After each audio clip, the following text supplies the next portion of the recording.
கேளுமா என்னோட லைஃப் கெடுத்தவனே உன் கூட சேர்ந்ததுக்கு டெய்லி புலம்புறேனே அடி பள்ளத்துல இவன் பாடிக்க வழி சொல்லப்பா நான் ஒரு பொண்ணுன்னா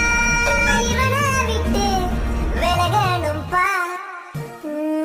தெருவினில் இந்த தருதலை என மீட் பண்ண அடுத்து ஃப்ரெண்டுக்கான டைம் வேஸ்ட் பண்ண ஒழுங்கா படிக்கல காலேஜ் முடிக்கல லைஃப்ல ஒரு புள்ள இந்த புறம்போக்கு கூட நானும் சேர்ந்து ஊர் சுத்த என்ன நினைக்கத்த இந்த எச்சையால டெய்லி பிச்சையத்த இவனோட சேர்ந்து நான் யாரில் வச்சேன் சின்ன சின்ன நல்ல பழக்கத்தை கூட கத்து கொடுக்கல எடுத்தது பல முறை இந்த தருதலை